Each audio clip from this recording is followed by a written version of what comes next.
Good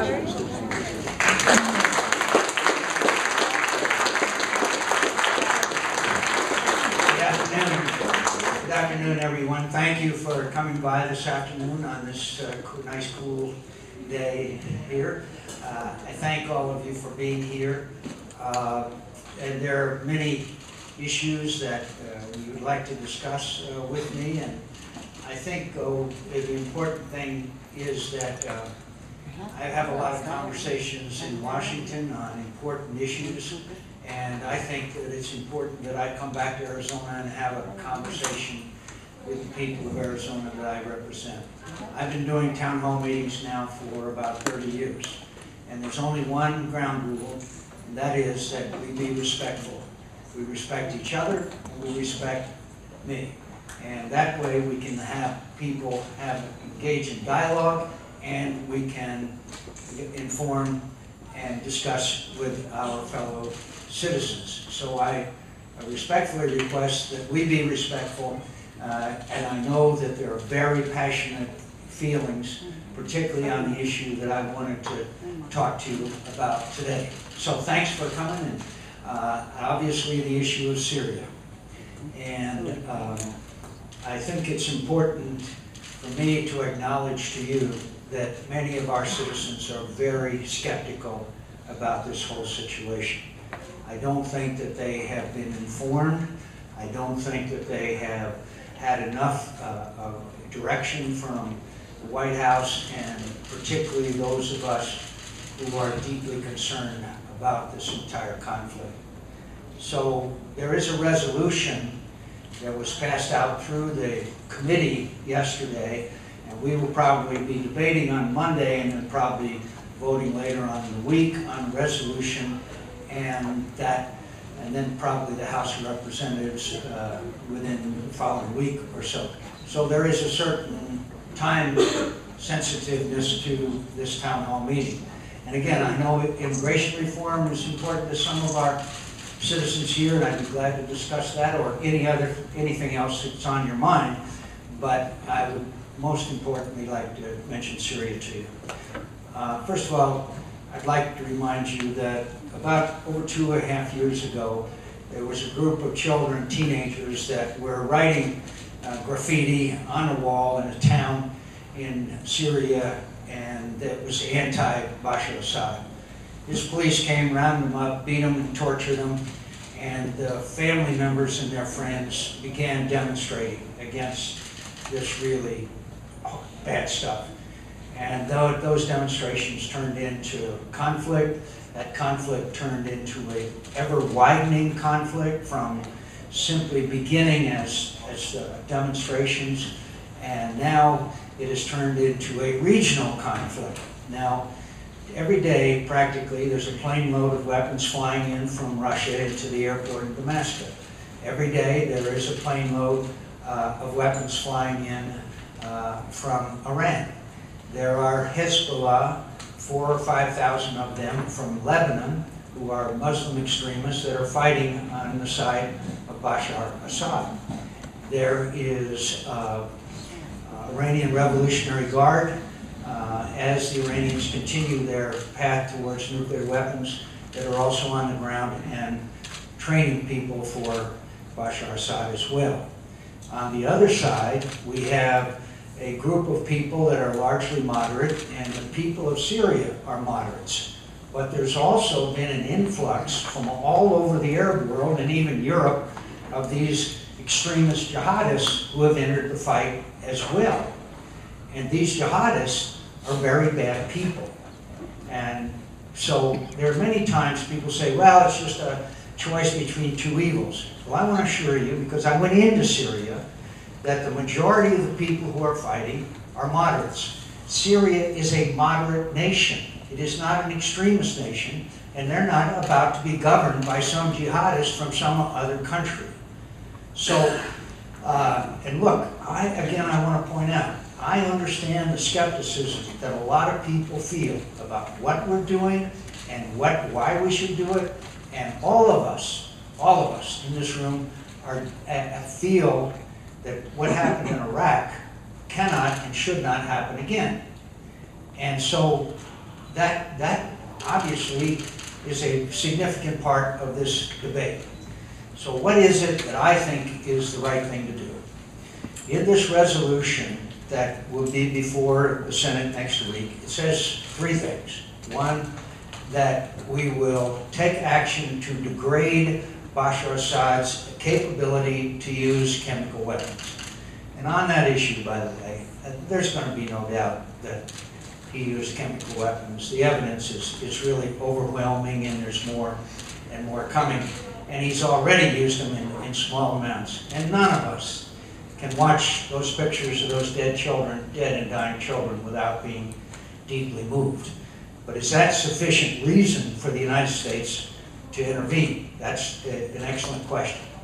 So the second portion of this resolution says that we will arm and assist the right Free Syrian Army that's fighting against Bashar Assad. Now, some of you may believe, how can you do that and not get it to the wrong people? Well, the fact is the Saudis have been helping these people for a long time, and the weapons have gotten to the right people. And also the fact is not one American weapon has gotten into the hands has been supplied by the United States of America. So, and then the third provision says that we will, our policy is to reverse the momentum on the battlefield in favor of the Free Syrian Army. Now, the momentum on the battlefield, because of these 5,000 Hezbollah and Iran and Russia and all that, has been favoring Bashar Assad. So those are the provisions. Some people have a lot of concern about the third provision. I don't think, unless we reverse the battlefield, we're not putting an American boot on the ground. I want to promise you, there should be no American boots on the ground. And then Bashar Assad will negotiate his departure. As long as he thinks he's winning, then I think, and the supplies he's getting from the Russians and the Iranians. Two other aspects of this. One, and that is that this is no longer a conflict within Syria. This conflict has spread. Iraq has turned into a reconstituted Al-Qaeda situation. Iraq is now getting more killings and more bombings and more disasters by IEDs than since 2008. The whole situation in Iraq is deteriorating. It's becoming a base for Al-Qaeda, moving back and forth between Syria and Iraq. Lebanon is destabilized. Jordan, the king of Jordan, has said, I cannot stay in power with this many refugees in my country. 10% of the population of Jordan today is refugees. Think of what it would be like in the United States of America if 10% of our population were refugees. So, and then of course, we have the situation as far as the Russian involvement is concerned. The Russians are, as I say, providing weapons every day, vetoing resolutions in the UN Security Council, and playing a very unhelpful role. So this is a situation that, in my view, can deteriorate and engulf the entire Middle East unless something changes the trend of events as they are transpiring. So that's the situation as I see it. Now, I came here to listen to you and how you see it. So I'm ready for your questions or comments or insults, and thank you. And again, all I ask for is that we be respectful. Yes, sir. Yeah, okay, there's a microphone there if you'd like to take it. You've been to Syria. My understanding is that you have dealt with both leaders, the previous leader, Idris, and the present leader, Amro, of the Free Syrian Army. Is that right? Idris is still the leader of the Free Syrian Army. Idris is still the... Yes. Okay. So, before we commit to 100% support of the FSA, what steps are they taking to get rid of their extremists, to get rid of their people that are on the battlefield committing atrocities now?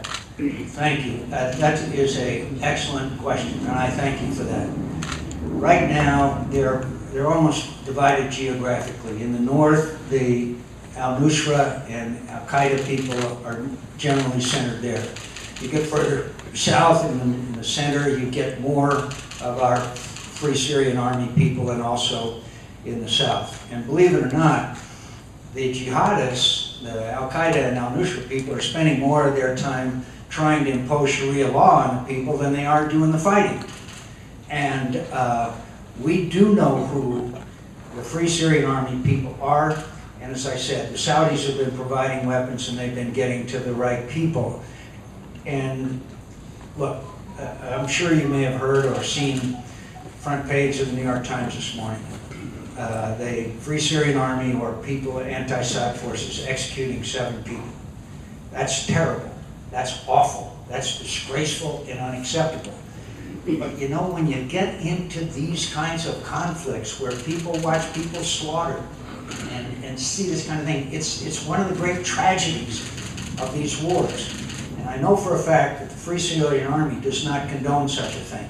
Bashar Assad has a strategy and a doctrine to murder, rape, and kill, and torture. So there is a difference. But the longer this thing goes on, the more terrible that it's going to be, as compared with, as I said, 2 years ago, where it was simple demonstration. But I believe, I am confident that we can get the weapons into the hands of the right people. I believe that. Yes, sir. Wait, I'll get you a microphone. Okay. I was wondering if you could comment on what I see as a huge disconnect between foreign policy and domestic policy as it pertains to, in general, the war on terror and al-Qaeda specifically. Back in 9/11, we were told that al-Qaeda perpetrated this attack on us, and they were such a threat. They were such a threat that we literally voided out our Constitution with the Patriot Act. We gave the President the ability to make war without congressional approval. We took away our civil liberties, privacy, and 12 years later, here we are entertaining, supplying arms to a fighting force that's 20% al-Qaeda. Now, if there's such a threat that they can void out our Constitution, before we entertain supplying arms that, and believe me, our record on keeping track of the billions of dollars in Afghanistan, keeping track of the weapons, is horrible. So, until we can be assured that these weapons aren't going to get to this enemy, I see it as aiding comfort to the enemy. And I think before we entertain that, repeal the Patriot Act, because they're not that big.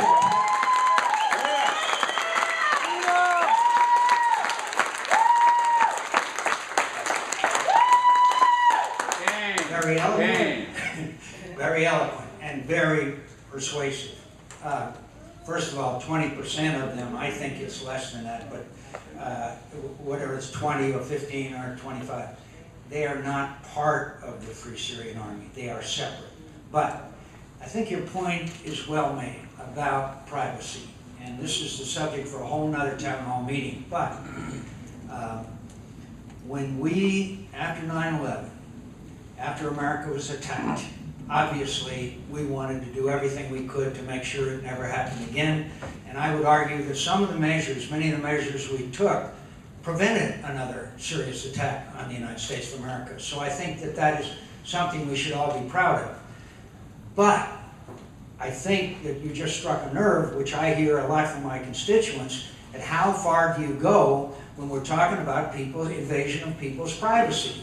And who do we listen to? Who do we pay? Who do we tap? Who do we follow on the internet, and why? And there has got some young people, and you're not so young, but a lot of young people view this guy Snowden as hero. Jason. But my friends, I don't agree with that. I don't agree with that. But the shame of all this is that some of this information that should have been, and by the way, I'll blame Congress for some of our failure to oversight, but some of this information should have been made available to the American people without it having to come through Mr. Snowden. I believe he violated an oath if he promised to not reveal the information that he had access to, so I'm not a fan of Mr. Snowden. And of course he went to that land of transparency and human rights, Russia. But your point, sir, and I'll be glad to hear your quick response, your point is well made. We need congressional oversight, we need transparency, and we need the American people to know exactly what we're doing. Now you want to respond real quick? Well, for one thing, where's the evidence that for sure, it was Assad? I remember a year or so ago, Israel was contemplating doing sorties into Syria because the rebels had taken control of a chemical plant. So how do we know who's using this? For sure. And we don't have a good record. We lost billions of dollars in $100 bills. Halliburton was destroying vehicles rather than fixing them because they had a cost-plus contract. In fact, they have a no-bid contract. I think it's all, we need to step back and reevaluate, and particularly the Patriot Act, because obviously Al-Qaeda is not that great a threat as it was blown up to be.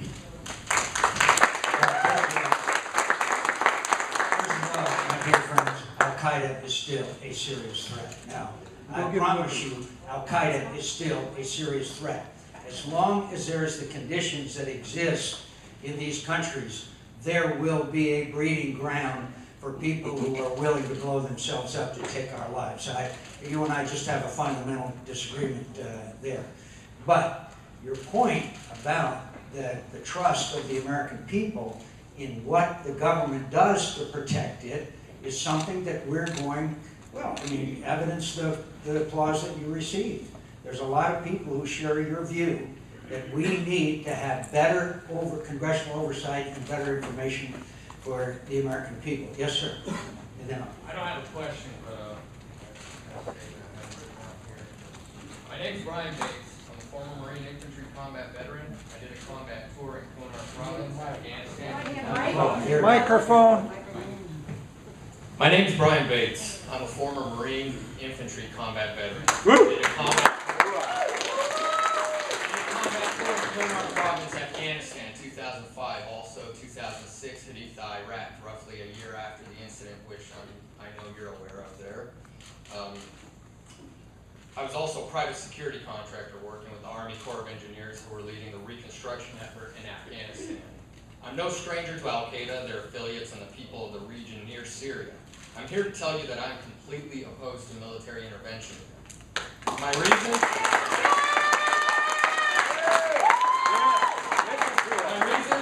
I do not believe we can differentiate between the good and the bad guys. I have lived amongst the people in that region. I have sat and ate dinner with many people and have been in many houses over there. And I can tell you that although there are many good people in the region, the cultural, religious, and ideological differences from us Americans are too great for us to understand the relationships between the rebels and extremists. We need to stay out of there. Yes. Yeah. And stay out of the recent atrocities committed in Syria. But I do not want to see more brothers and sisters killed for people who will quickly change sides and denounce America as soon as they get the help they want from us. I still have many brothers currently serving, and I can speak for the majority of them. They oppose any action in Syria as well. You, sir, do not represent me or my people. Exactly. And I am flabbergasted that as a man of honor such as yourself that has sacrificed so much for his country does not understand the dangers of getting America involved with the situation in Syria.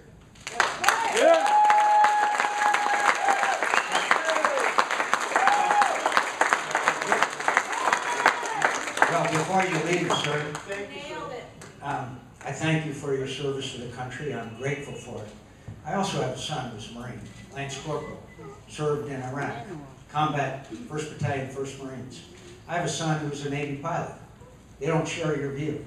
And when you think you speak for the majority of men and women in the military, in my view, you speak for yourself. Because I talk to men and women in the military all the time. Come on. And they, Move. No, it's a fact. I have no more time for you, Senator. So, sir, most I have Marines no that more I time know, for you. most Marines, Thank you for your service. Thank you, Brian. I said, You're a hero. Ma'am, I said that we're gonna treat each other with respect. I'm gonna treat him with If we respect. do not, then you can leave, okay? It's that simple. I want to respect everybody here. You don't want to hear anybody, so I guess Let's you go. will leave. Go ahead, leave. Leave. Just asking, sir. I want you to leave You just unless asked I a question. recognize you to talk. Okay? It's that simple. Because we've got to respect the views and the opinions of everybody who is here. Now, if you want to say something, I'll be glad to get you a microphone. Absolutely, whenever you're ready. Hi there, Mr. McCain. Hi there, Mr. McCain. Test. Hi there, Mr. McCain. If you could choose a flavor of ice cream, would you prefer Syrian or depleted uranium? I don't understand that question, and I don't think it's relevant to anything. Go ahead. Which chemical weapon lasts longer, Syrian or depleted uranium? So weapons of mass destruction have been viewed as, by convention after convention, as out beyond the pale of international behavior. And America's used them. And people What about Iraq, who are Afghanistan? condemned for doing it. It's just that simple. You would agree that depleted uranium is a weapon of mass destruction? It depends on how it is used, sir. Come on, let's have a conversation. In what way, may I ask, is depleted uranium safe for biological It consumption? depends on how the uranium is used, sir. Please, let's in the form get of on bullets something. or nuclear bombs? Sir, I'm sorry, but there's a substantive Is conversation. Fukushima safe, sir? I think there's problems in Fukushima. Is the ocean boiling out there? Sir, I'm here to listen to your views. Do Go you sit ahead. on the board of directors of General Electric? Are you in some way affiliated with General Electric? I understand they operate entirely tax-free. Do you in fact receive the taxes maybe they should have been paying, or? Sir, you are wasting our time. I have nothing to do Actually, with sir, General General Electric. Electric is wasting our future, I don't our have entire anything- planet's future. I don't have anything to do with General 600 Electric. tons of depleted uranium says that we're Give her all back. going Give to her back get the bone mic. cancer and die. Give her back the microphone. Don't let them lie to you. I have nothing to do with General Electric, They're sir. starting World War III. Maybe you could- yes, ma'am. The fact that the ocean is boiling. I'm from Syria, and Please stand. we are asking. Say again. We are asking you to help us. We need you. There is a people dying every minute. There is a children being slaughtered. Please help.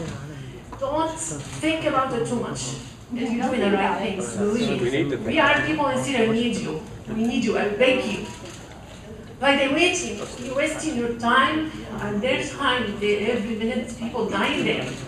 Don't give them time to hide. Don't give them time to run. Kill them. They're killing us. They're killing those people. They're different. Syria is different than any country. They are innocent. There is no feeding to those extremists.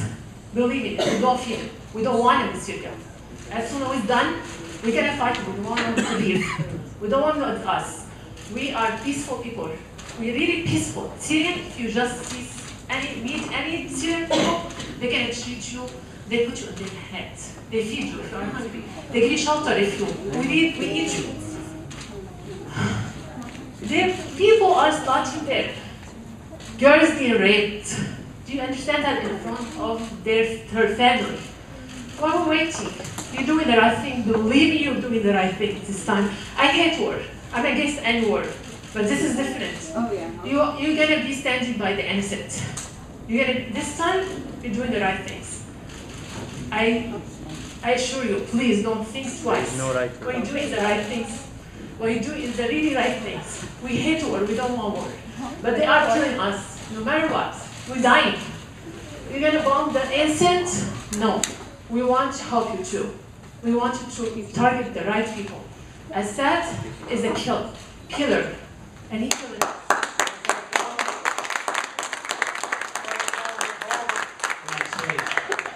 Thank you. I know no matter how people here feel about this particular issue, that all our hearts go out to your family, your friends, those who have been slaughtered in this terrible tragedy. I hope you know that. The American people are in the middle of a great debate on this issue. But I think every one of us feel great sympathy for what has happened. Last town hall meeting up in Phoenix, there was a young woman there. 100 members of her family had been massacred by Bashar Assad. I met a group of women in a refugee camp in Jordan who were gang raped. And that's a pretty compelling experience. And so I thank you, and God bless you and your family. Yes, sir. Wait, and we'll get a microphone for you. Please stand up. These are 3 questions from your colleague Bernie Sanders, and they're my questions now too. Number 1, when are we going to start dealing with the major problems in this country?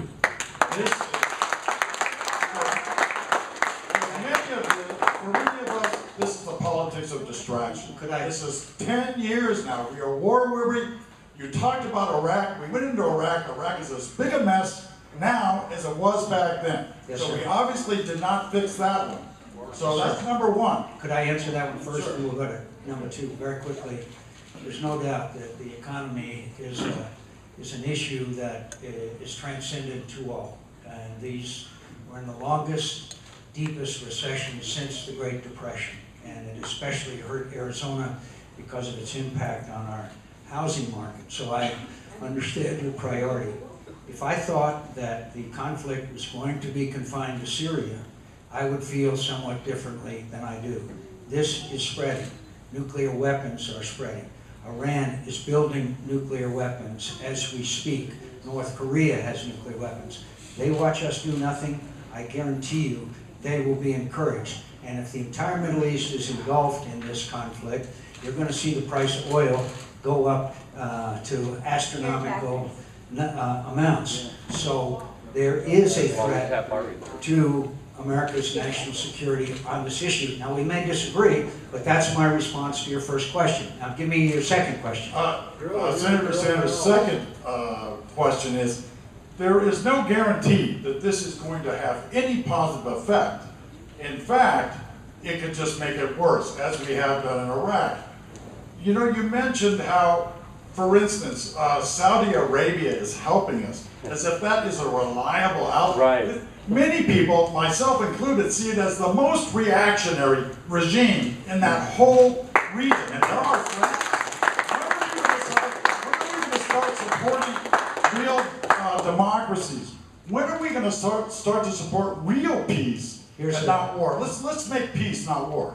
Well, that's a wonderful sentiment, and I think all of us share it. But I think that if you look at the situation as it exists today, we have a plane load of arms and weapons coming in every day from Russia.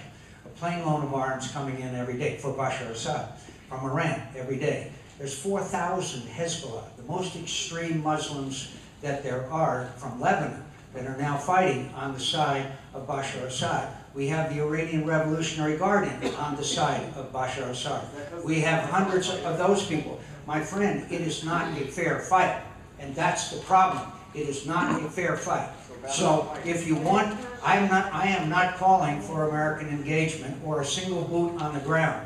I am saying that throughout our history, we have helped people who are struggling for freedom, and this is another case of that. Go ahead. Sir, Go ahead with your third question. We have a war by proxy in that country it's right not a war now. by proxy. It's a And war the by Saudi proxy by the Arabians, Iranians. the Saudi Arabians No, it's are the pumping Iranians. arms into that Yes. country along with the other Gulf states, and many of those have gotten into the arms of Al-Qaeda. So, They have there not. is The problems arms on have both not sides. gone into the arms of Al-Qaeda. But go Well, ahead. the third point, sir, that Go Bernie ahead. Sanders made, and maybe the most important, is that increasingly around the world, we are seen as a reckless, lawless nation, bent on empire, not on the rule of law. When are we going to start to stand up for the rule of law? Follow the Constitution. Actually, so the United States is viewed, you want to know the truth, the United States is viewed as weak and vacillating and unreliable. That's how the United States why is you need viewed to go today. home, And everybody? they will be continued to view that way if we allow weapons of mass destruction to be continue to be used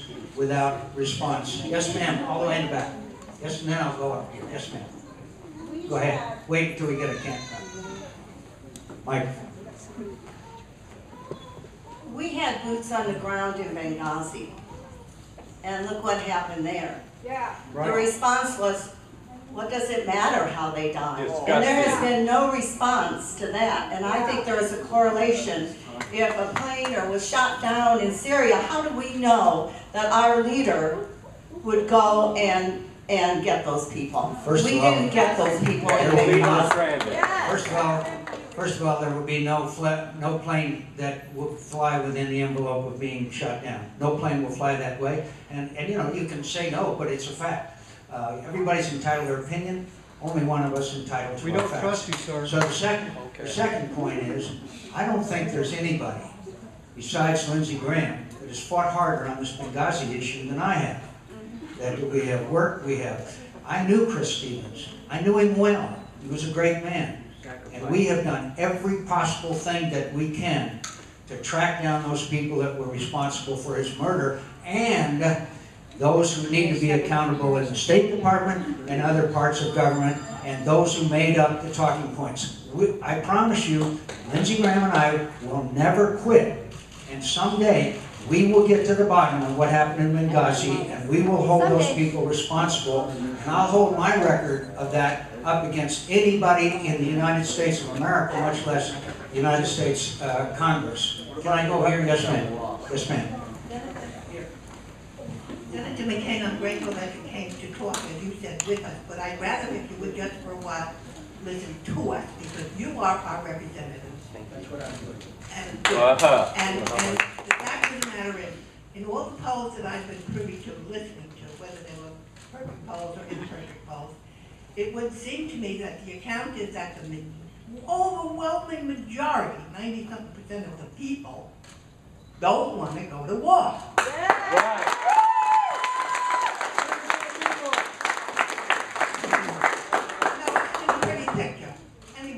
But about Benghazi, it's usually never so much the crime as it always is the cover-up. And there was a lot of questions. It was anything but transparent. And I think that you mentioned something about moderate rebels. This is the picture you are referring to.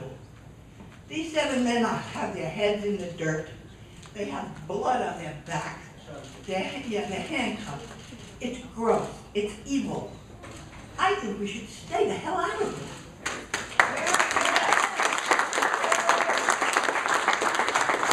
Well, again, I appreciate your view, and I'm sorry that you haven't had the chance to go to a refugee camp with me and see the young women who are gang raped, the young men who have been intentionally tortured by Bashar Assad, and those who have had their families executed in front of their eyes. And you will then maybe feel a little bit differently, as this woman does, who has firsthand experience with the atrocities that have been committed by Bashar Assad. Yes. I know your heart goes out to them as well. Yes, ma'am.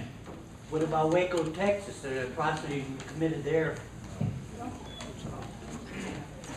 Okay, I just have to say I'm also a Syrian American, and I am against Bashar al-Assad, but I'm also against military intervention. I'm not going to repeat what other people have already said because it's been very compelling and they're the exact arguments that I have. But what I want to say is to my fellow Syrian people, I want to say, to quote JFK, in the past, those who foolishly sought power by riding the back of the tiger ended up inside.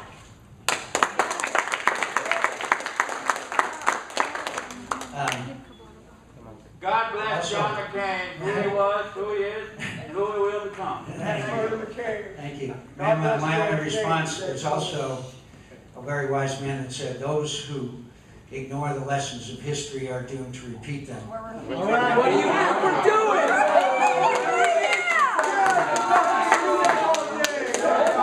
Does that mean you're going to crack your plate in your own words? Well, 3 times and you're out. Okay? Got it? I'm sorry. Okay, no problem. Can I, Sir. let me say, I appreciate your view and I appreciate your input. I just want to say again that there will not be a single American boot on the ground under any circumstances. Who do you represent? It's just a fact. And second of all, who do you work for? I believe that if we Probably continue on this path, that it will have serious consequences and the region will be engulfed in war. And third of all, I think it's pretty obvious that we need the President of the United States to go to the Oval Office and talk directly to the American people and tell them why we need to do this. I'd love to do it. You might remember. Ask us. This is the democracy. You doesn't need to tell us anything. This is our fucking country, not yours. I love John McCain. You're out, pal. You're supposed to represent out. Go ahead and remove me. Out. Let him touch you, sir.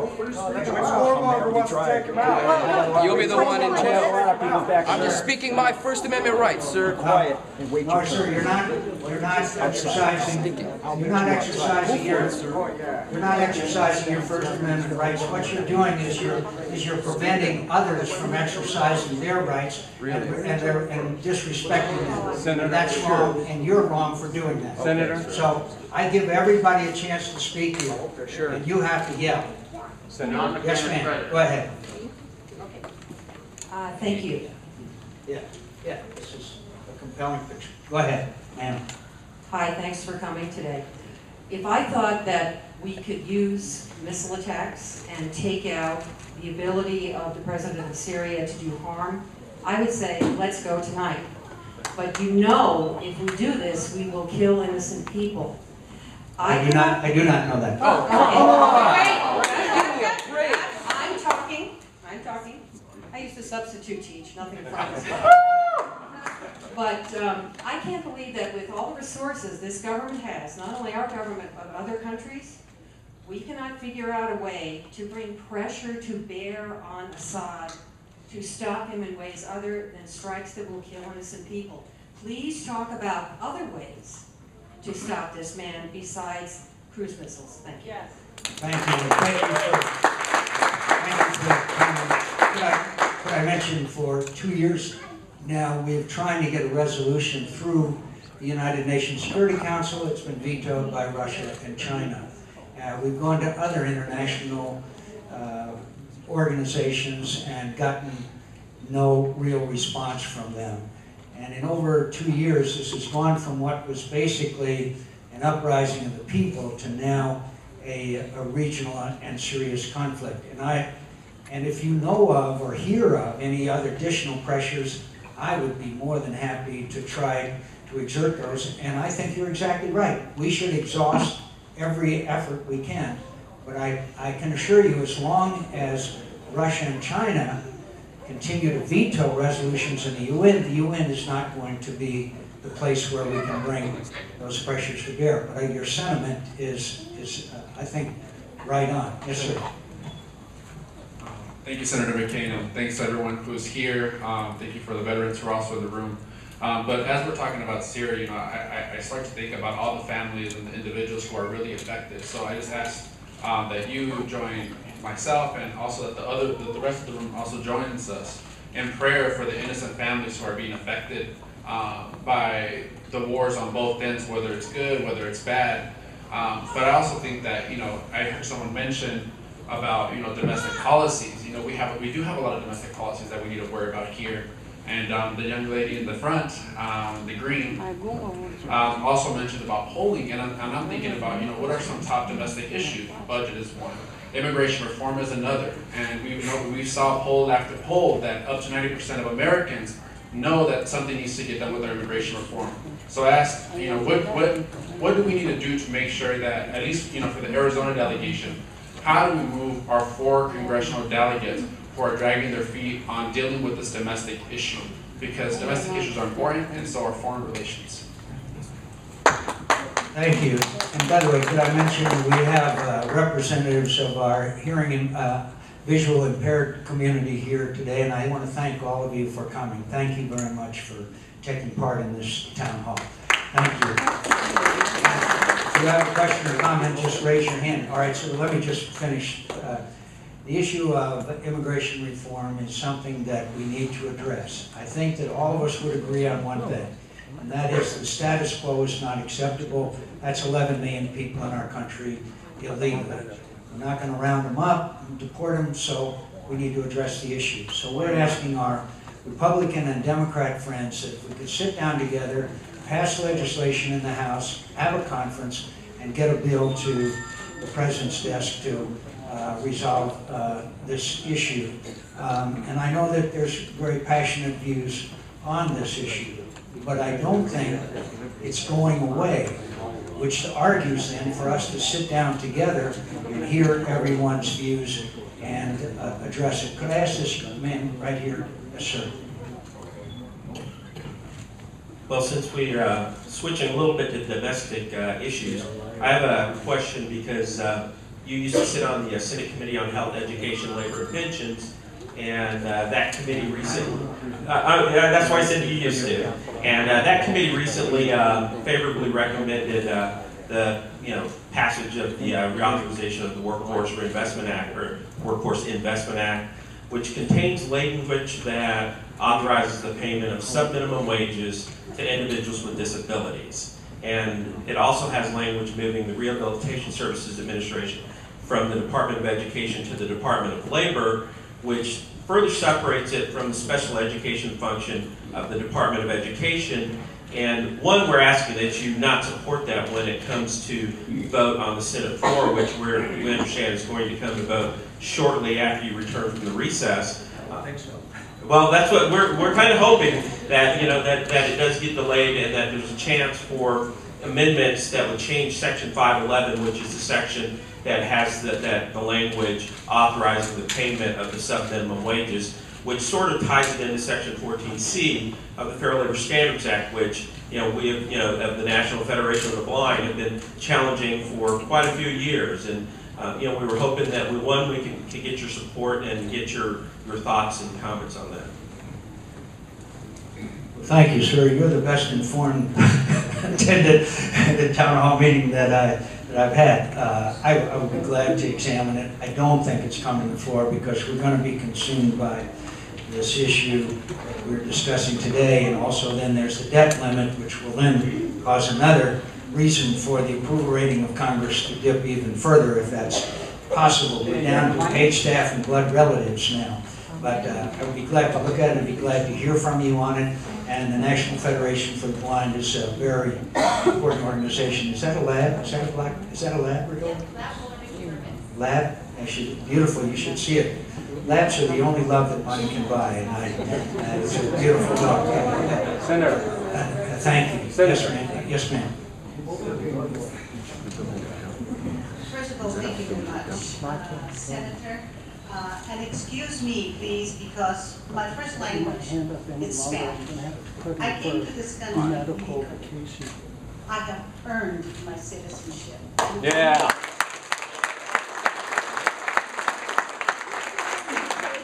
Something that I treasure. I am not a Hispanic American. I am an American when I took that oath. Yeah. Yeah.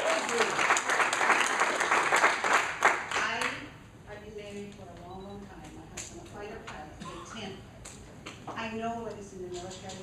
Who goes first? Now, going and getting into another war is unacceptable. Exactly. We can't fight wars everywhere. We cannot be the police anymore. We can't. And for me, for Obama to give citizenships and illegal aliens, they're not illegal immigrants. I was an immigrant, and I have earned my citizenship. To give it away is a travesty.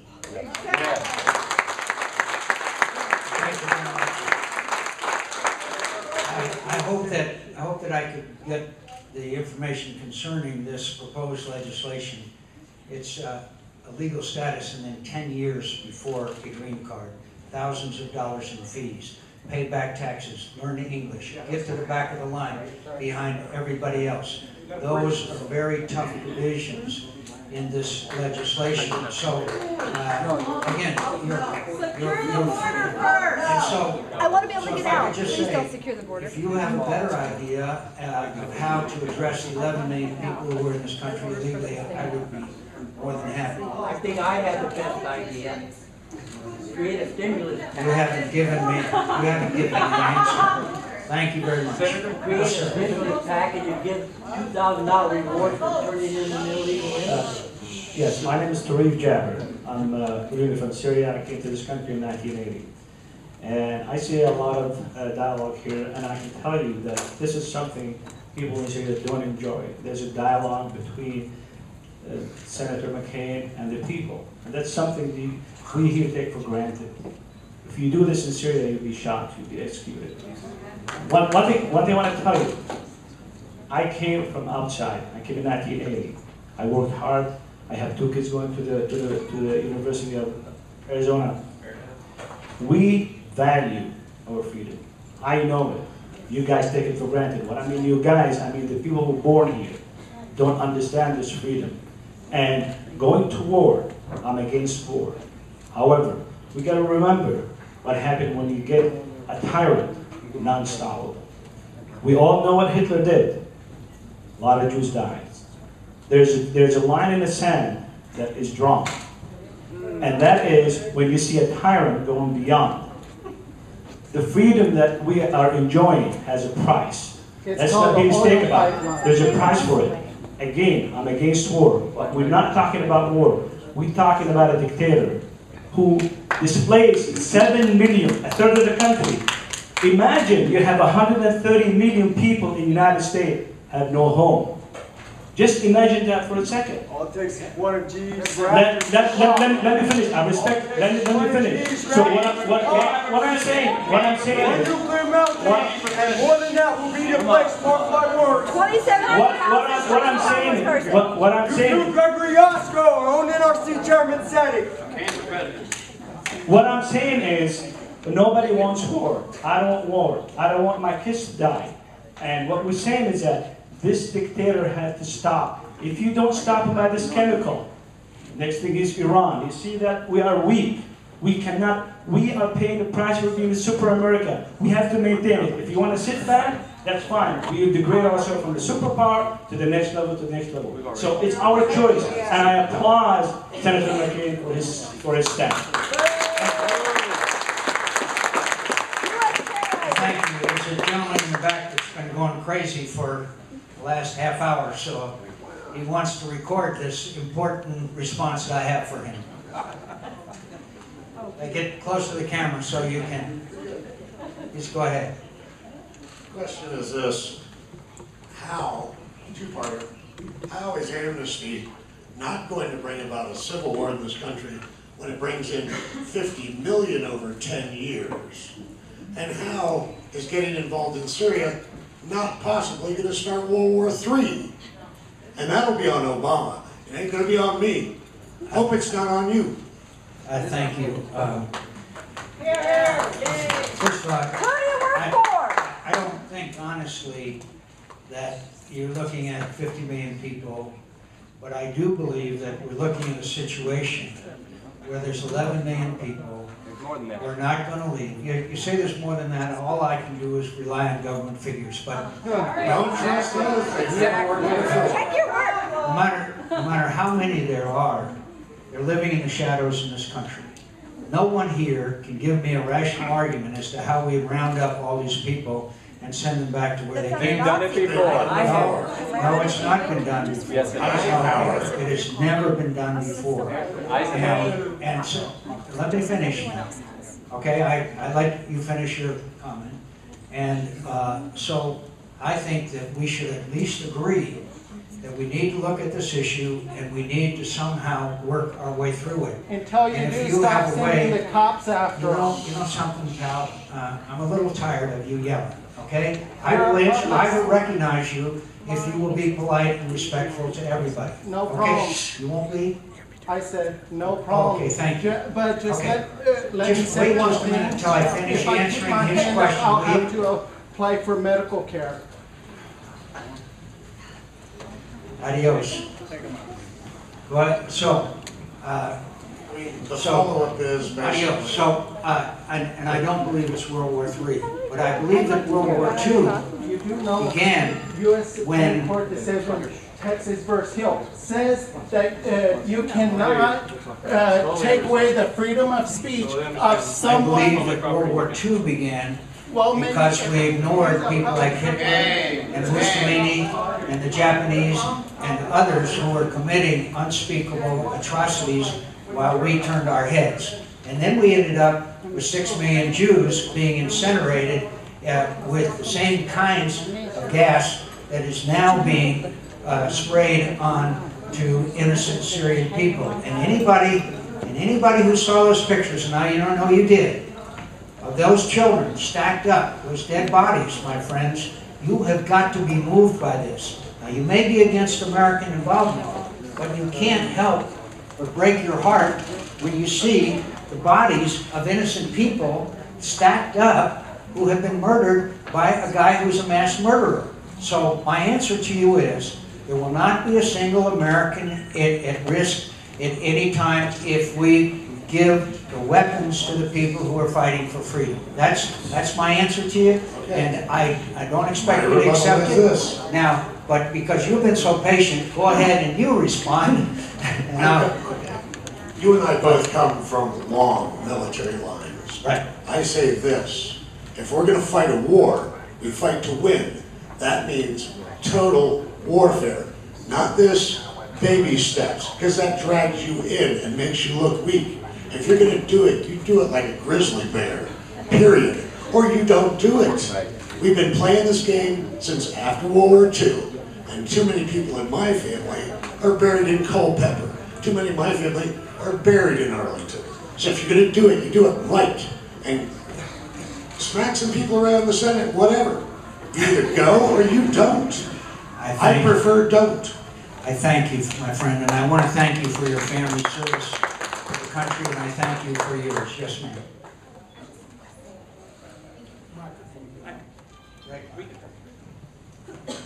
I just wanted to say thank you for coming, and thank you for your service. Closer. I wanted to start by saying that we're Tucsonans, most of us are Tucsonans, Southern Arizona, Arizonans. Our community is known for being a community that is better than the behavior that I've seen displayed here. And I apologize for the way that you've been treated here, because that's not how most of our community behaves.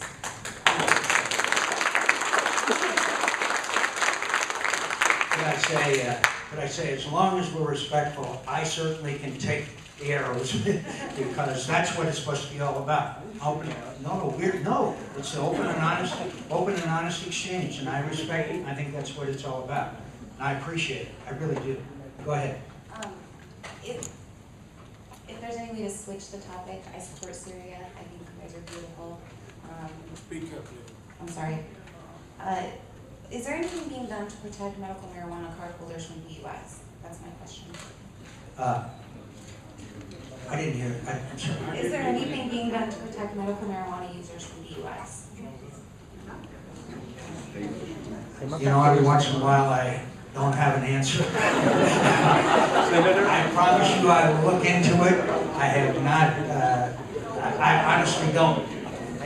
Let me show you how old I am. I was running in New Hampshire and a woman stood up and said, "Senator, what do you think about the use of hemp?"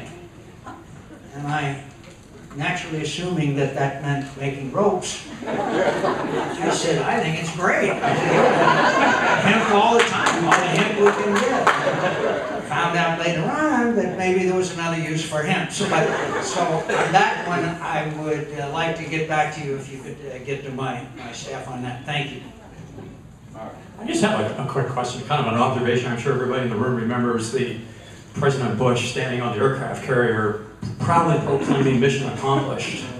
And then 8 years later, we're still there doing the same thing. So my question would be, what's their strategic looking forward beyond the first strike? If Assad uses chemical weapons again, what are we going to do to respond? And beyond that, 6 months, 12 months from now. No boots on the ground today, but possibly down the road.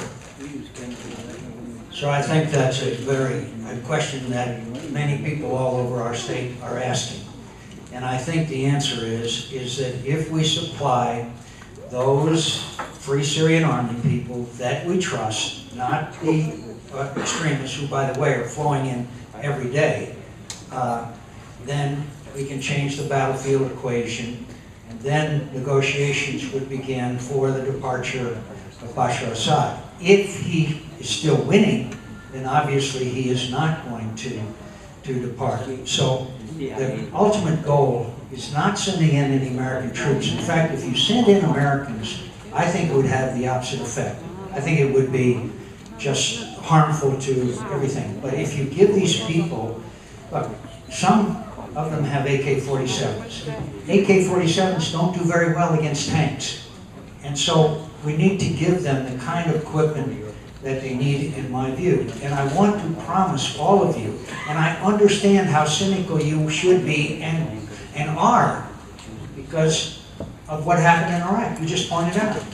And we were told, you all were told there was weapons of mass destruction, and there wasn't. And so the cynicism is understandable, and I accept that. I accept that. But I believe that if we do nothing, then the consequences are of great seriousness. But I promise you, I will lie down on the floor of the Senate before I would approve of any of our members of our service fighting in Syria. I promise you that. So thank you for the very prescient question. Could I go to you, sir? Okay. Like you, sir, I was a Navy pilot in Vietnam.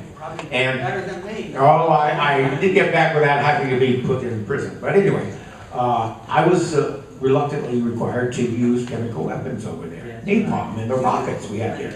I think some of us can remember that village that was napalmed and a little girl running away with her clothes burned off of her body.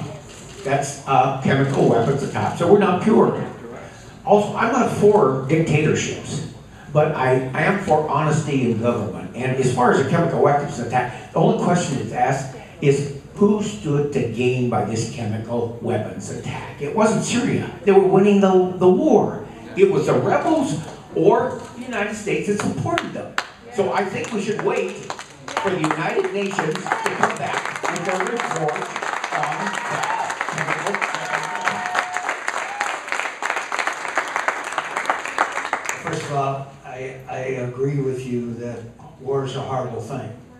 And many times those of us who fly airplanes in combat don't see the results of what we do. And I thank you for your service and your willingness to sacrifice for our country. Napalm is a terrible weapon and a relatively effective one, as you know, and wars are terrible. But if you drop napalm, you had an enemy, and war is hell. And if you kill that enemy, you probably prevented that enemy from killing one of our people. That's the object of war. That, in my view, is very different from sending a Scud missile loaded with gas that kills everybody in the vicinity that are innocent men, women, and children. That's what I think is a bit of a difference here. And second of all, my friend, please don't rely on the fact that this is not chemical weapons. The facts are really in. And the facts are that he's used them before, only in smaller amounts. Now, why did he use them? You want to know why they used them? Because the Free Syrian Army controls a part of Damascus that is vital in his communications and his ability to move his people back and forth. And he was unable to dislodge them from that particular place, using a lot of weapons and tanks and armor. And so he decided that he would wipe them out. And killing 1,000 or so people is a pretty effective measure. That's why he used those chemical weapons. And I promise you applaud, I promise you, it is ample evidence, and you will see a lot more, including intercepts, which will be made public, about how Bashar al-Assad's people ordered these chemical weapons to be used. I've got a couple more here. Yes, sir. I'm a Syrian American. I'm Syrian American. My son served in the Navy. He served this country. And these people, they say war in Syria. It's not war in Syria. War on Bashar al-Assad, the brutal regime, killing people every day, killing civilians, killing children. We're sick and tired of him. We need some help. The only help we get is America. America is a big power, superpower, and we need you. If we don't help Syria, he's going to kill half of the nation. There's 7 million people left their home. 7 million. If these people go back to their home, he will kill them all. You're talking about negotiation with him. You cannot negotiate with this brutal guy. One guy, about 2 years ago, he sang a song praising Syria against the Assad. He cut his throat. He killed him. This is the guy we can negotiate with him. The only way he knows, the only language he knows is the power. We need to use power against him. My family in Syria, I'm not asking the United States to kill civilian there. I'm asking the United States to kill this brutal guy, the criminal guy, Bashar al-Assad. Thank you. Very, very unusual in Tucson to see somebody come in with a Sun Devil shirt on. So please go ahead. Yeah, they're right behind you with the microphone. Anybody who's got the guts to come here with a Sun Devil shirt on deserves to be heard. Thank you, Senator. Thank you for your service as well. I was just wondering, there's a lot of, I feel for Syria and the situation that's going on over there, and a lot of innocent people getting murdered and children getting murdered. And I mean, I can't help it when I heard that. What about Mexico and the cartels and everybody chopping off heads and doing things over there? But we're not going over there. It makes me think that there's ulterior motives, some here, some at the bottom line. Yeah. There's other political agendas here. So I just had to. No, I think that's an excellent question, and I'd like to quickly respond because we're running way out of time. But let me just say, what's going on in Mexico, in my view, to some degree, is our responsibility. Because why? Because we're creating a demand for drugs in this country. And when there's a demand, there's going to be a supply. Legalize. Okay? Well, maybe we should legalize it. We're certainly moving that way as far as marijuana is concerned. But I would respect the will of the people. There was a vote here in Arizona. But let me just say that they are bringing these drugs across to our country because there's a demand for it. And there's going to be a supply wherever there is a demand. And so, yes, the slaughter has been terrible. In some ways, it's not quite as bad because they kill each other, these cartel people, but thousands of innocent people have been killed. So, my urging is that this country engage in a conversation about drugs, about the punishment for drugs. A huge percentage of the people in prison today are drug-related crimes. Now, I'm not saying that's good or bad, but I am saying that we need to have a national conversation, and your point is well made. But I would also argue that the President of Mexico is not putting chemical weapons and slaughtering people the way that these people have been slaughtered. It's an entirely different scale that there is. Senator? And so, okay, we really have to go. You've been, yes, sir, go ahead. Then I'll. Sir, I have a lot of respect for you and your service to us. I always have. I started voting in 1982. All right, and but you don't look that old. Thank you. One of the things that I hear you say is that how abhorrent it is as far as all of the thousands of people that are being killed over there. What about the Congo, Sudan? All right. What about all the Christians that are being killed? All right. Whether or not you're Christian or not, I don't. That doesn't matter. These are still innocent people that are being butchered. We're not doing anything about that. All right. You sit there and you talk about all the people, all the women that are being raped over there. What about the 10 illegal aliens that raped the 14-year-old girl that the news isn't hardly even reporting? What about all of those illegal aliens that sit there and break, they're already breaking our laws, all right? But yet, they sit there and they kill people with a DWI and everything. What do we do? Send them, and then they're back here again, all right? That's getting ridiculous. I'm just getting so frustrated with you people up in Washington. Yeah. All right, yeah. You're not listening to us. You work for us. That's right. All right, this is for the people, by the people. All right, you sit there and you talk, and like I said, I cannot imagine what you went through. All right, not even. And I have so much praise for you for that. But you've lost my respect when it comes with dealing with Mexico and our border. In '86, we had laws put down. All right, but what is it? And Schumer, to me, I'm going to say, like, he's a shyster. All right, he is a shyster. All right, in '86, we had laws put down to secure the border. And what do you guys do with it? Oh, we'll let this one go. We'll let this one go. And now look at where we're at. Okay, you talk about Snowden sitting there and what he has done. Sir, you took an oath too to uphold the Constitution. You're not upholding the Constitution. I want to know one final thing, sir. All right, like I said, so much respect for you as that young man in the Hanoi Hilton there. All right. I want to know what happened to that young man that stood on those principles back then, that said, I will not leave before my time is due, all right? Because what I see going on in Washington is totally disrespectful from our Constitution.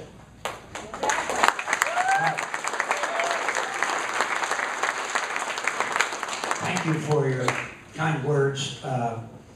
In the Congo and some of the other African countries where a lot of the killing is going on, there is a significant international effort to try to bring these things to a halt. But you don't hear anything about I let you talk, okay? Okay. All right. I'm just saying. I know, but I let you talk. Now you should let me Yes, talk. sir. That's fairly fair. Okay, thanks. So there are horrendous things going on. I think one of the great regrets that many of us have is that when the slaughter went on in Rwanda, that we didn't intervene, but I'm still not exactly sure how we could have intervened there. So you do have a very valid point. A lot of bad things are going on in the world. But I would argue that if this thing continues to spread, it has the potential to be a direct threat to the national security of the United States. Now, you may not agree with that, but that happens to be my view as I watch the conflict spread throughout the region. Now, you made about 5 points, so let me... Wait, real quick, respond to All that. right, Okay, as far as the national, as far as our national security, absolutely. But our border is so porous. I understand. You know, if I was a terrorist, I'd absolutely be coming up through the Mexico border. I see. I thank you, but I would like to point out that the border is more secure than it was. When it is, I can show you, again, you said no, I can show you facts and numbers, and I can take you down the border and show you the fence and the surveillance. And frankly, if you talk to Border Patrol people, they will tell you that the Yuma sector is largely okay. They will tell you the Tucson sector has a long way to go. Now, the head of the Border Patrol gave me a list, not a bureaucrat, not someone from the Homeland Security, but the head of the Border Patrol gave me a list. We call it a punch list. And each of the 9 sectors of our border and what is necessary to have 100% situational awareness and 90% effective control. Now, that entails sensors, it entails drones, it includes radars, it includes a thing called the Vader radar, which not only surveils people as they try to cross, but it tracks them back to where they came from. And I'd be glad to get you that list, and it's a cost of about $46 billion. We are spending $18 billion a year on border security today. Now, in 1986, you referred to, we had 4,000 Border Patrol. Today we have 20,000 Border Patrol. You can't say that there hasn't been any improvement and know anything about what an additional 16,000 people will do. Now, is the border secure? No. Can we make it secure? Yes. If we employ this list that the head of the Border Patrol gave us for all 9 sectors. I promise you that if we pass this legislation, if after 5 years we don't have that parameters that I told you about, there's going to be another $2 billion spent, and we will have the governor of Arizona and people from various border states as to how we need to spend the additional $2 billion. So I want to assure you that this thing has 700 miles of additional fence. It has a doubling, 20,000 more Border Patrol in it, and I'll be glad to get you the information. And when I think you see it, I think you'll be convinced that it is very, very, I think, a way to get to 90% effective control over our border. And finally, I just want to come back 1 second. If there's a demand for drugs, these sophisticated drug cartels may find ways to get those drugs across our border if there's a big enough demand. I was in Colombia, the country of Colombia. They showed me a submarine a submarine that travels beneath the water taking drugs up. And I said, hey, how much does this cost? He said, they got engineers after that. It cost them $5 million. I said, $5 million? The guy said, they made $15 million in one run. So, my friend, we have to address the issue of drugs as well if we truly want to be able to secure our border. I thank you for your passion, I think we and need I to thank secure for your the border. I thank you for your early admiration. Well, how could you not be, as far as what you went through? Thanks very much. Yes, sir. You said you wanted a solution to the Yes, problem. I have it. Yes, sir. Since you segued into the second major portion of your talk, or of the presentation today, I would like to tell you that for the past 3 or 4 weeks, I've read Senate 744. And I've concentrated a little bit on one particular portion, Border Security, Section 1100. And I can tell you right now, this is just informational for you only, and I'll preface the question with this, and that is, in those small sections, it's a very tiny portion of the overall act, which the Senate passed on the 26th of June. Very small section that I have reviewed intensely. It is fraught with ambiguities, disconnects, and sometimes outright misprints. Okay, you have a date in there to affect a change, a trigger of 2104.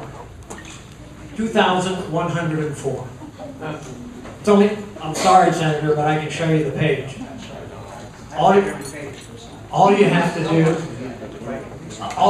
to do is go to text S744, and you can read right down through all of it. And I've taken, and I hope that you will. My question is, will you be scrubbing this in earnest between now and the time that you take the next step of the legislative process, which is to pass it on to the House? If I had known you'd been here today, I wouldn't have posted a letter to you yesterday on this very same subject. I have 3 full pages just on the first 7 segments of Section 1100, Border Security, and it's fraught with problems. Could I just say, first of all, thank you for your interest. Thank you for the incredible work that you've done. I would like to make sure my person gets your name so that I can directly read what you've sent me, and obviously you've done a great deal of work on it. I do not, I've read the bill too, and I disagree, but we're more than eager to examine the aspects of it that you are pointing out. And thank you for your interest and involvement in the issue. I'm very grateful. Available online. I want to say that there should give you the card and make sure you get, oh, you got that, okay. Listen, I'll be back. I just wanted, very importantly, to have the chance to hear from you and discuss the issues and let you hear from me. I understand that a significant number of our fellow citizens are opposed to any involvement in Syria. I understand that. And I hope that you have learned something from my viewpoint, and I have learned from your viewpoint. And one of my major takeaway here is that we need to listen some more, and if we have an argument to be made, then we're going to have to do a better job. And it seems to me that one of the ways to do that is for the President of the United States to go in the Oval Office and talk directly to the American people. Only the President of the United States can do that. So we have a lot of work to do. And I want to thank my friends who are so passionate about the tragedies that are taking place in Syria. I want to thank my friends who are deeply concerned about another Iraq and another tragedy of the loss. I go out to Walter Reed all the time. I know, and you know, how tragic it has been. Arizona has sacrificed so much in Iraq and Afghanistan. And I want to pledge to you that I won't send a young American into harm's way in Syria. I want to pledge that to you. But I also appreciate your input, and I will take that back as part of the decision-making process. It's my obligation to you to have the conversation with you. And I thank you for coming, and we'll do it again. And could I finally again thank our friends from the vision impaired community who have come here today for that beautiful lab. Thank you very much. Thank you. I don't want my nipples going on there either.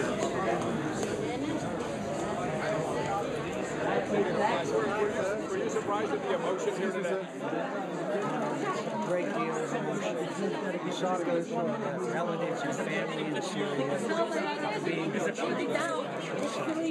You also have people who Take this, man. Hold this. we were very skeptical because we said in Iraq that there was weapons of mass destruction. We lost 4,000 brave Americans, and it turned out badly. In fact, Iraq is unraveling as we speak. So it's understandable skepticism. And that's why I really feel strongly that if the President of the United States wants to retaliate against this obscene use of chemical weapons, then he needs to talk directly to the American people. And people like me have to come to the people we represent and have a conversation with them and try to get all the facts out in front of them. Senator, so many people, we've heard from a lot of people who say that so much killing went on before this. Why would chemical weapons, or why not act even before chemical weapons went out and were used? Because the President of the United States said that if there was the use of chemical weapons, it crossed a red line. So if the President of the United States makes a statement and that happens, then the credibility of the United States is on the line. That's the difference. I didn't tell the President of the United States to say it was a red line. I believe that's a horrible thing. But when he said that, and Bashar Assad went ahead and used it, that put him in a position where he had to make good his threat. We're the most powerful nation in the world. But the President of the United States has his credibility at stake. What did you learn here today that you can take back to Washington? What did you learn here today from your constituents? You said that's why you came here. It's a message that they want to be sure that there's no their great concern is that we get into another round. I think that they believe not as aware as I am of the implications of this turning into a regional conflict. And third of all, I guess, one major things I know is that there's a lot of people that are running convincing of American action, and the first thing they have to be convinced of is that we're not putting a single American bullet on the What you heard here today from both sides, how do you roll this into what you do next up in Washington? Well, I think that I get the message from them. One of the things I do in Washington is we got to do a better job of informing them of the importance of any action we might take. Now, we just saw it pop up a minute ago that Senator Reid has said, no, we're not going to accommodate this Russian delegation. Any surprise to that for you? No, I always look forward to see Vladimir Putin, but I think he ought to give back his ring that he stole from the owner of the New England Patriots. I think he offered to wrestle a tiger or something. And I think I ought to spend more time like Vlad does without my shirt on. If I look like Vlad, maybe I'm staying out of this. As I've read it, you've made a kind of a change from being hesitant about U.S. intervention in foreign places, Central America and elsewhere, to pretty enthusiastic over the last 15 years. I haven't changed anything. Well, let's just tell me, why are you so... You can say that, but you can say that takes time, but I've been the same. I'm not accusing you of anything. No, but I haven't changed. Your premise is what you need. No, so why are you enthusiastic about U.S. intervention over the last 10 15 years? I haven't changed over the last 10 or 15 years. So I disagree with your premise. If you want to know why I feel so strongly about Iraq, Libya, Georgia, you wanted U.S. power to intervene. I have not changed So if you want to ask a question why I feel strongly about the world, because I think we live in a dangerous world, and I think there's no substitute for American leadership, and I think we are the exceptional nation, and I think that we have done a great deal of good in the world, and I think that the world now is more dangerous than at any time since the end of the Cold War, and I think there is a lack of American leadership. Senator, you made the promise to the people here today that there would be no American boots on the ground. How do you keep that promise? Because the President of the United States looked me in the eye and said, I will not put American boots on the ground. As Ronald Reagan used to say, trust but verify. But if we pass a resolution, it will specifically say that there will be no American combat troops on the ground in Syria. And also standoff weapons, so nobody in their airspace? So nobody in their airspace. 4 times the Israelis standoff have taken out weapons that the Iranians were sending through Syria to Hezbollah. 4 times with standoff weapons, they have destroyed those targets. We can do the same thing. So, Senator, you would not be in favor of trying to enforce a no-fly zone over Syria? Oh, I think I should. Well, absolutely I would. Absolutely. But how can we do that without aircraft? You put Patriot missile batteries right up next to it. It's easy enough. Just outside. And you destroy his air assets by cratering the runways, destroying his maintenance, fuel facilities. It's easy enough to do. If we can change topics a little bit, you mentioned that you would consider legalizing drugs. What drugs should we possibly look at legalizing? I never said I would consider it. I said we need to have a conversation in Arizona. The people of Arizona, by a slim majority, voted basically to legalize marijuana under certain conditions. And that was a vote that the people of Arizona took. I respect that vote.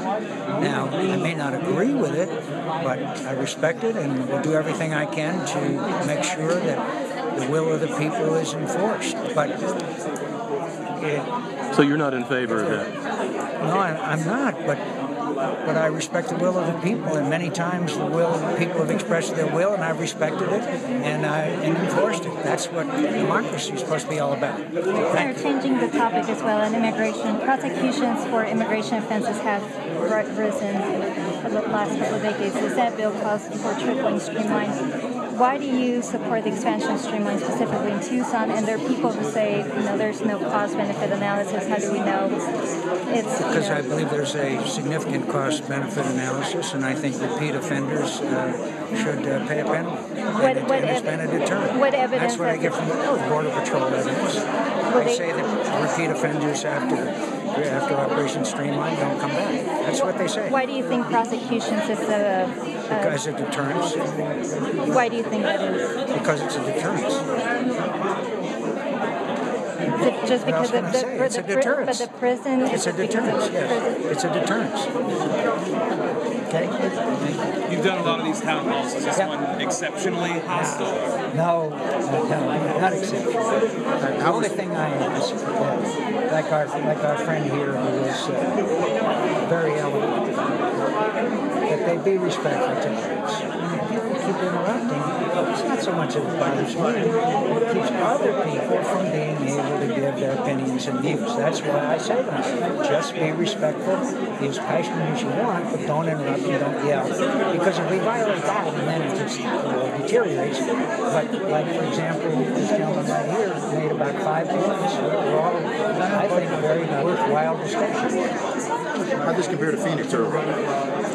How today? Pretty much the same? Larger crowd. Yeah, but about the same back and forth? Yes. Senator, News 4 viewers are watching this live. What's that? News 4 viewers are watching this live on Gateway.com right now. Do you have anything to say to those viewers? To who? Constituents watching live right now? I don't know who that is, but I'll be glad to say hello to them. And thanks for tuning in, if you did, to this town hall meeting. I think this is the essence of what representative government should be all about. And with your representative here in Arizona, I hope he spends a lot of money. We need it, and I look forward to communicating with you again in the future. How's that? All right. Okay, guys. Thank you. All right.